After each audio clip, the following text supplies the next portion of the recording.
ঢ্যাঁড়স কিংবা ভেন্ডির সাথে চিংড়িটা কিন্তু মন্দ লাগে না। চলুন আপনাদের সাথে রেসিপিটা একবার শেয়ার করি। প্রথমে কড়াইতে দিয়ে দিচ্ছি রসুন কুচি হালকা ভেজে, তারপরে দিয়ে দেব পেঁয়াজ কুচি। এখন আমি দিয়ে দিলাম ছোট করে আগে থেকে বেছে রাখা চিংড়ি মাছ, চাইলে বড় চিংড়িও দিতে পারেন। দিয়ে দেব স্বাদ মতো লবণ, হলুদ গুঁড়ো আর মরিচ গুঁড়ো।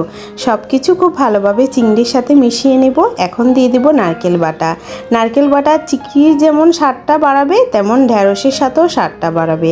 এখন সামান্য জল দিয়ে মশলাটা একটু বুনা বুনা করে তারপর বড় বড় করে কেটে রাখা ঢ্যাঁড়সগুলো দিয়ে চিংড়ির সাথে খুব ভালোভাবে মিশিয়ে নেব। এই রেসিপি কিন্তু খেতে দারুণ লাগে। আপনাদের কেমন লাগে সেটা সুন্দর একটা কমেন্ট করে জানাবেন। কাঁচামরিচ দিয়ে দিয়েছি। এখন নেড়ে চেড়ে ঢেকে ঢেকে একবারে ঢ্যাঁড়সটা সুন্দর করে সেদ্ধ করে নেব, কালারটা যেন নষ্ট না হয় সেরকমভাবে। কিছুক্ষণ রান্না করার পর দেখবো যে যখন ঢ্যাঁড়সের কালারও নষ্ট হয়নি, দেখতেও সুন্দর, সব কিছু রান্না হয়ে গেছে, এরকম ভাজা ভাজা নামিয়ে নেব। গরম ভাতে কিংবা রুটির সাথে খেতে দারুণ লাগে। কেমন হয়েছে রেসিপিটা সেটা অবশ্যই কমেন্ট করে জানাবেন। রেসিপি ভালো লাগলে এই ভিডিওতে একটা লাইক দিয়ে দিবেন।